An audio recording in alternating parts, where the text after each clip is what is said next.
vocês, por favor. Estou ansiosa para chegar esse momento aqui. Meus amores, eu sei que a Naira linda olhou, mas acho que curva para a cabeça, vamos lá mais um pouquinho.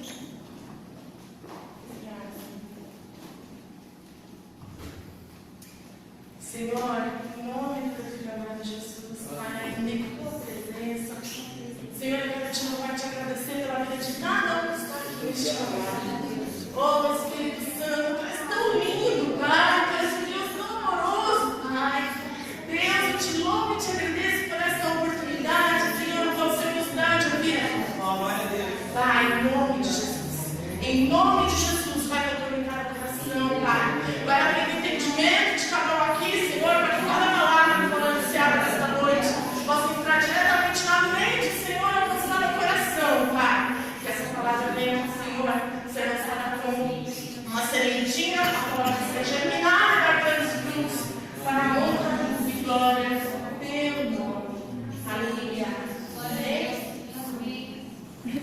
Amados, o tema desta noite qual foi o mérito de Maria? Amém? Vamos abrir as nossas Bíblias lá no livro de Lucas, capítulo 1. Nós vamos ler do versículo 26 ao 31. Glória a Deus.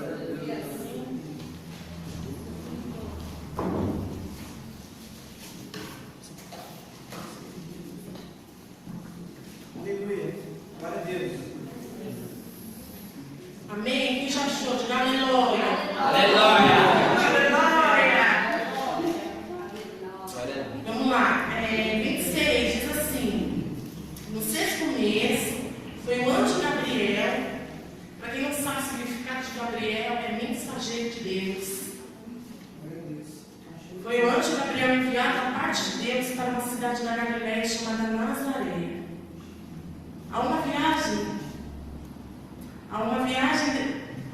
Havia uma virgem desposada com um certo homem da casa de Davi, cujo nome era José. Para quem não sabe o que é desposada, é uma mulher separada. Ela estava comprometida, né? No caso, seria noiva, a Maria de José. E entrando o anjo onde ela estava, disse: alegra-te, muito favorecida, o Senhor é contigo.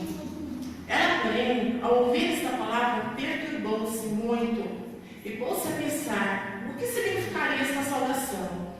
Mas o anjo lhe disse: Maria, não temas, porque achaste graça diante de Deus.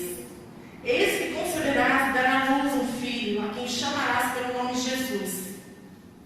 Este será grande e será chamado Filho do Altíssimo. Deus, o Senhor, lhe dará o trono de Davi, seu pai. Ele reinará para sempre sobre a casa de Jacó, e seu reinado não terá fim. Então disse Maria ao anjo: como será isto? Pois não tenho relação com homem algum.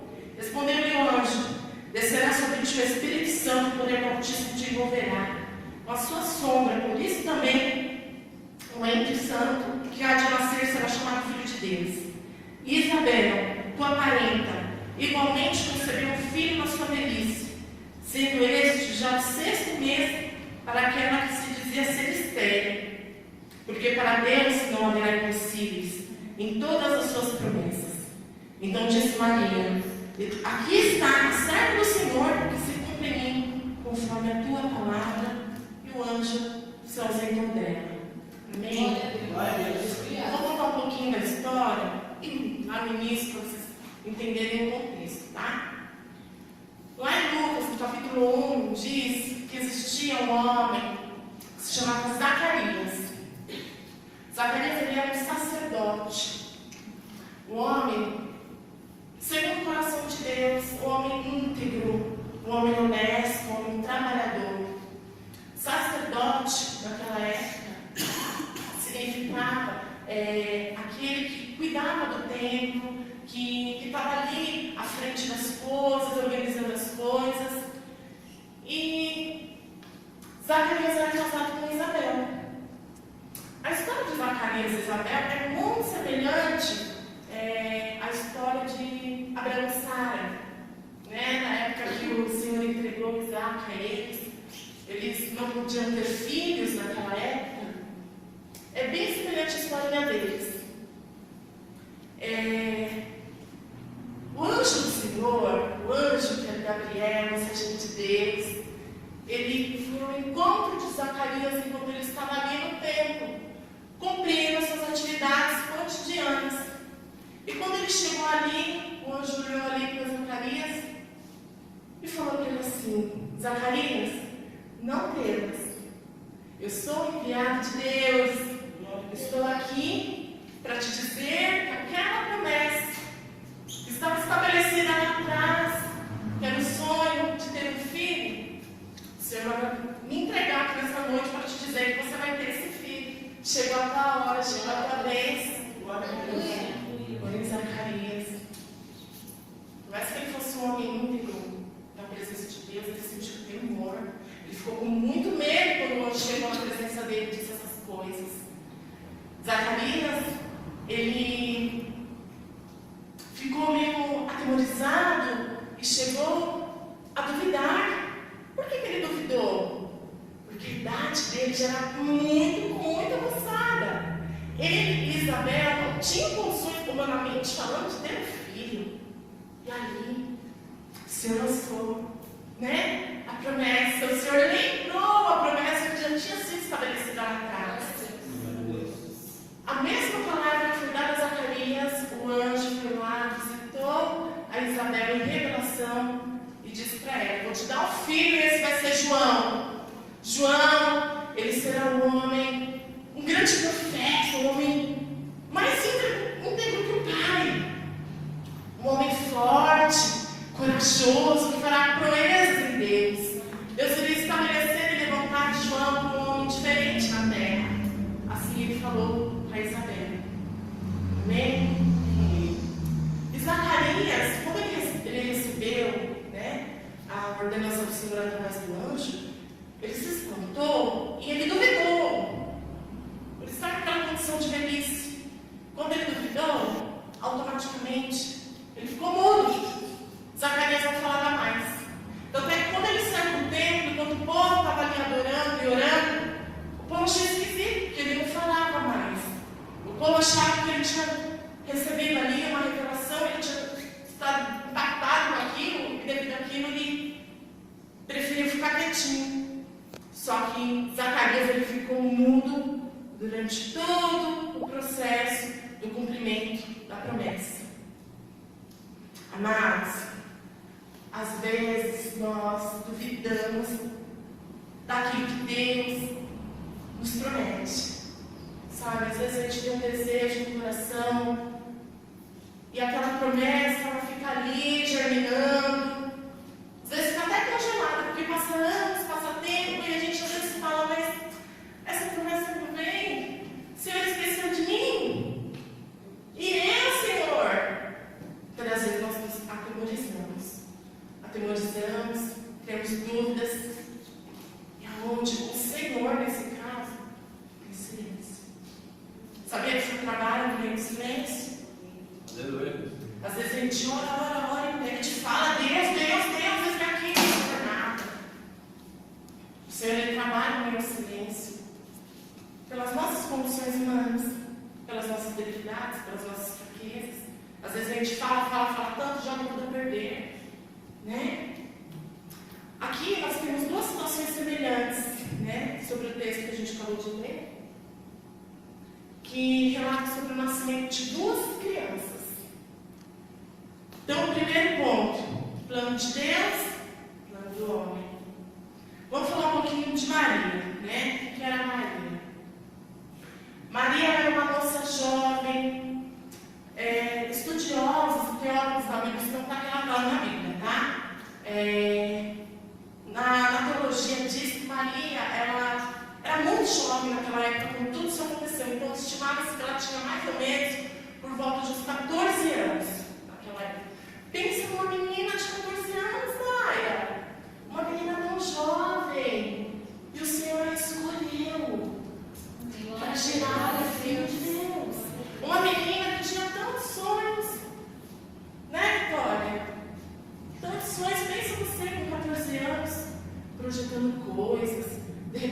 pensando assim, Senhor, eu quero me formar, eu quero começar a inclinar uma carreira, uma profissão, projetar um dia casar, ter filhos, comprar uma casa, comprar um carro, não sei. Tantos sonhos que aquela moça tinha.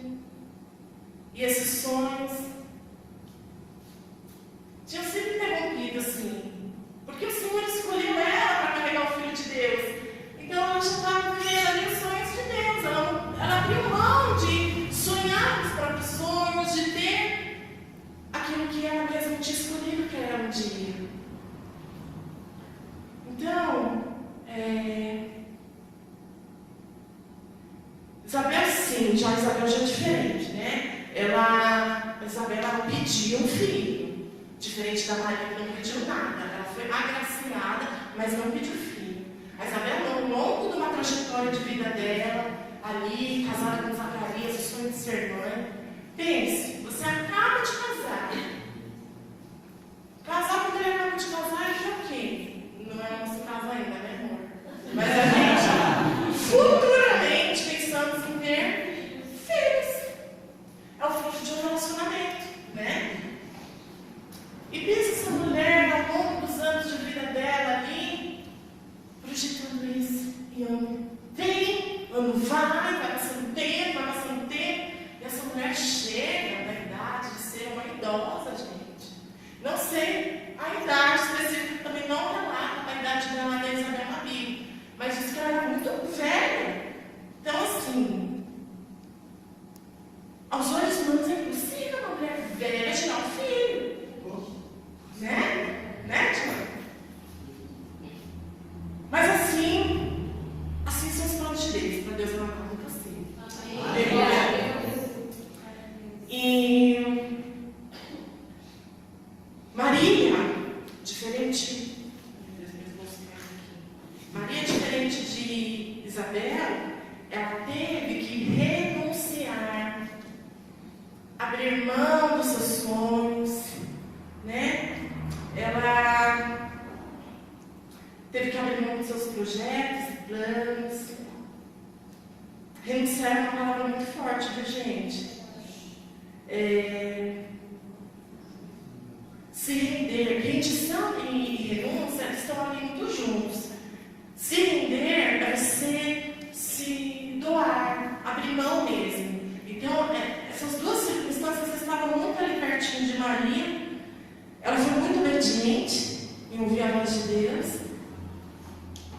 E ela abriu mão para que o Espírito Santo pudesse vir e agir na vida dela em relação a toda essa trajetória, essa história. Então, assim, Maria, ela se dedicava. E muitas das vezes, meus amados, nós não nos dedicamos em ouvir a voz de Deus. Não porque nós não queremos, nós até pedimos, Senhor, faz ouvir a tua voz, Deus. Senhor, me ensina, Pai, fala comigo. Mas muitas das vezes nós deixamos as circunstâncias das nossas vidas falar mais alto. Muitas das vezes a gente deixa o nosso ego, o nosso eu falar, as nossas vontades próprias, né? Muitas das vezes a gente até deixa Deus começar a agir em relação a uma área da nossa vida e, de repente, no decorrer da situação, parece que a gente já não está confiando mais em Deus. A gente já corre lá, já pega a situação de novo e traz para a gente. Então, assim, muitas das vezes a gente coloca tudo aquilo que o Senhor tem para as nossas vidas a rala abaixo. Nós fazemos com que nós venhamos perder aquilo que o Senhor tem para as nossas vidas. Pelo nosso próprio ego, pelo nosso próprio erro, por acharmos que nós somos autossuficientes com algumas coisas na nossa vida, né?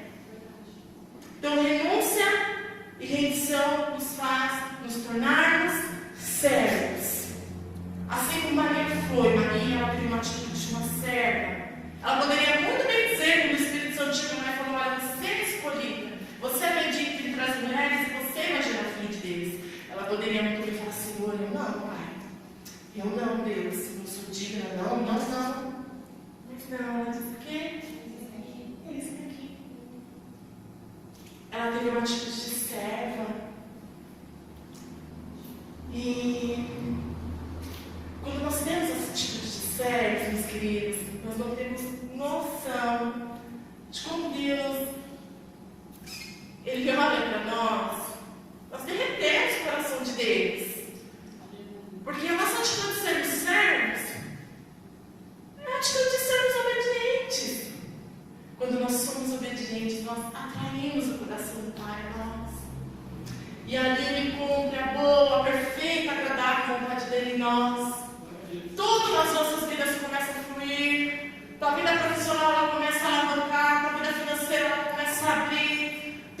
A tua vida sentimental, todas as áreas elas começam a andar juntas.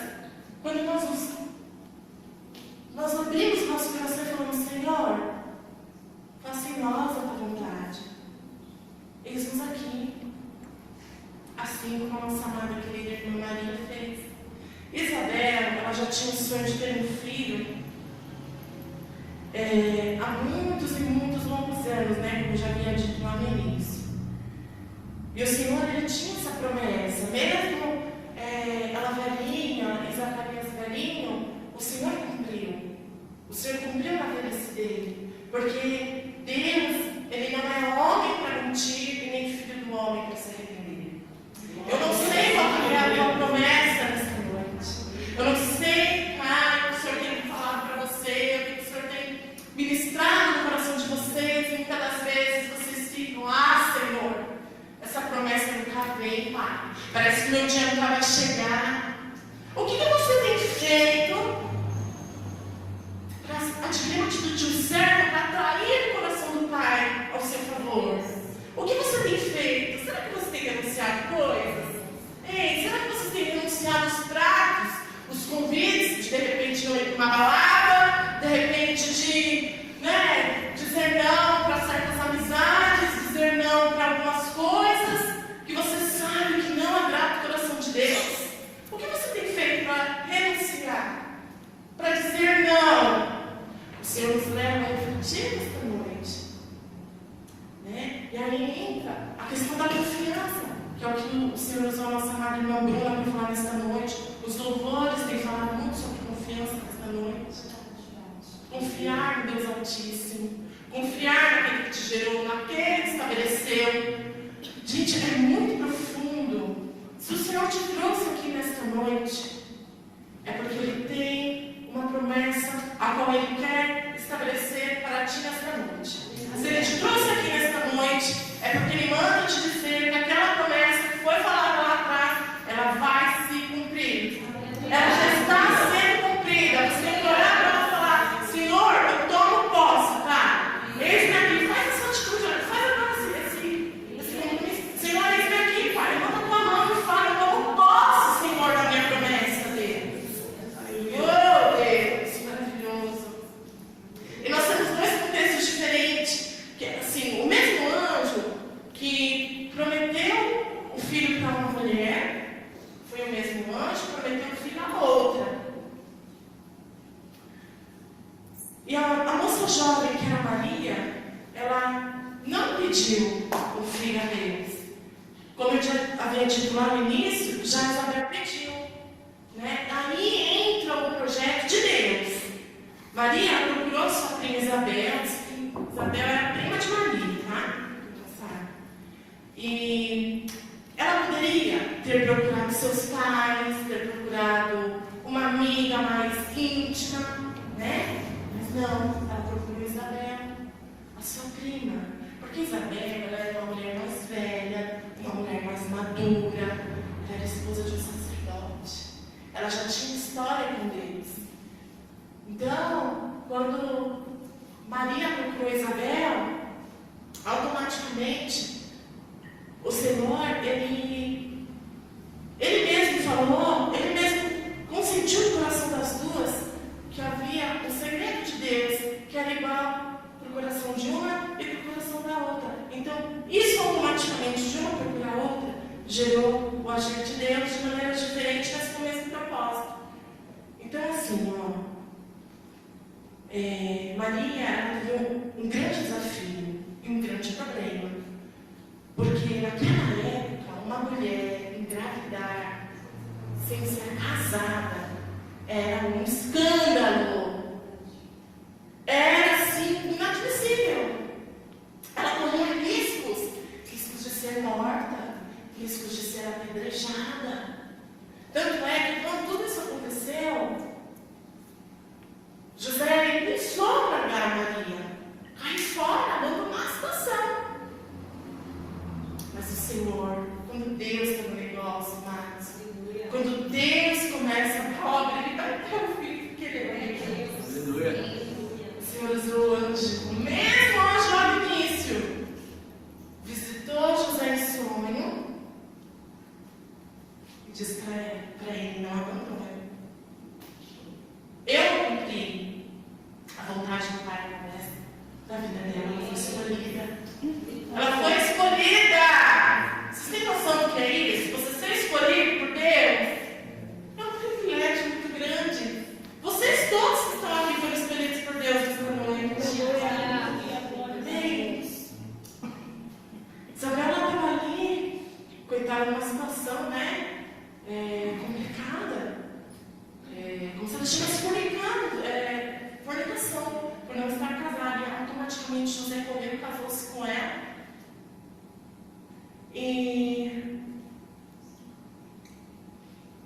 Maria procurou Isabel por ter o mesmo segredo de Deus no coração das duas. Isabel, com toda a experiência de vida dela, no decorrer de todos esses anos, soube passar para Maria o segredo de aprender a esperar, a ter paciência. É muito difícil quando a gente tem uma promessa, nós aguardarmos o período da espera. E quando carregamos o sonho de Deus, nós não devemos sair contando abertamente com todo mundo e sair falando e... Não, nós temos que ser discretos. Nós temos que ter sabedoria. Quando Deus Ele te entrega algo, você tem que aprender a esperar. Essa promessa está sendo gerada dentro de você. Há um período para o filho nascer. Não é assim? É a mesma coisa dentro da palavra do Senhor. Há um período para as nossas promessas nascerem, para o nosso filho ser gerado. Ali, o Senhor nos leva no momento da promessa, muitas das vezes, para aqueles que não esperam, não têm aquela. Sabe, pessoas ansiosas? Muitas das vezes nós somos levados ao deserto, no momento da espera. Muitas das vezes nós questionamos Deus por Ele não estar ali conosco, por Ele não estar nos vendo. Nesse momento somos levados ao deserto, onde o Senhor nos ensina, porque o deserto é como se fosse uma escola, sabia? No deserto da vida nós aprendemos a refletir sobre atitudes que nós fazemos, para que nós não venhamos repetir mais. É necessário, às vezes, a gente passar por uns desertinhos de vez em quando, sabia, amigo? Deus trabalhando. Nós somos pais, né? Tem o Nicolas, meu filho de 8 anos, muitas das vezes a gente. Eu não, é mais o Fernando que é assim. O Fernando coloca ele de castigo direto. Menino, já tá alguma coisa.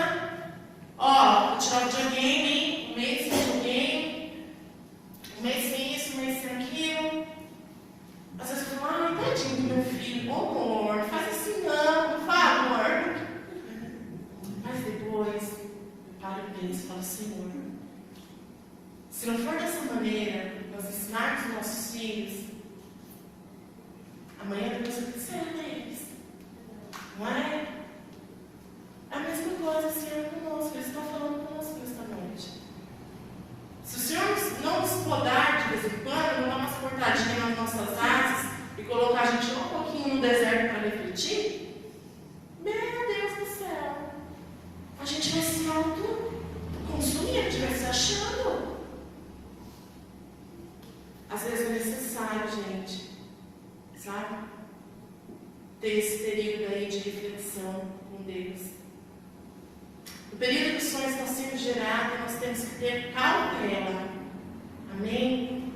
Cautela desse cristão, sermos sábios, fechar nossa boca e ali em constante oração com o Pai, aguardando o momento dele entregar e falar, ó, tá aqui, chegou a tua vez.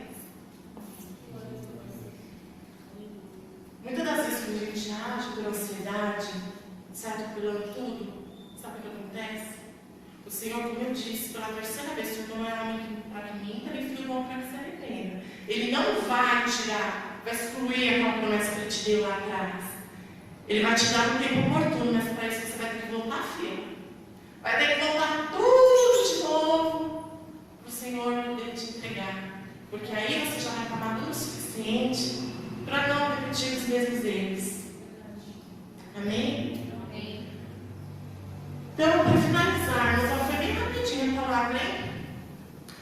Qual foi o mérito de Maria? Que foi inclusive o tema dessa palavra de hoje. O mérito de Maria foi ter fé. Fé, confiança. Ela encarou tudo aquilo. Ela acreditou. Ela não foi só mais uma mulher, né, que gerou aquela criança como se fosse uma barriga de aluguel. Ela tomou aquilo para si. Ela acreditou em cada palavra que o pai tinha delegado a ela lá atrás.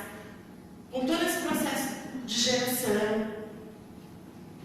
E o mais profundo de tudo é que ela aprendeu a ouvir a voz de Deus. Para que o sonho de Deus se cumprisse na vida daquela mulher. E a Bíblia diz, lá no versículo 45, cadê? Vamos ver lá. Diz que Maria, ó, bem-aventurada a que creu, porque são cumpridas as palavras que lhe foram ditas da parte do Senhor. Maria foi bem-aventurada entre todas as mulheres. A Bíblia diz que não houve nenhuma outra mulher como Maria.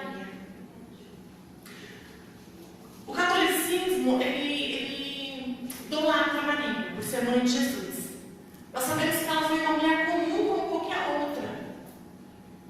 E ela foi só uma mulher escolhida para receber o fruto, o ventre dela, o ventre dela, né? Para que a vontade de Deus fosse estabelecida ali. Isso não significa que Maria tem que ser adorada, exaltada por ter tido o Filho de Deus. Mas a palavra fala bem claramente que ela foi bem-aventurada entre todas as mulheres. Maria foi uma referência naquele tempo, naquele tempo de antiguidade da Bíblia. Amém?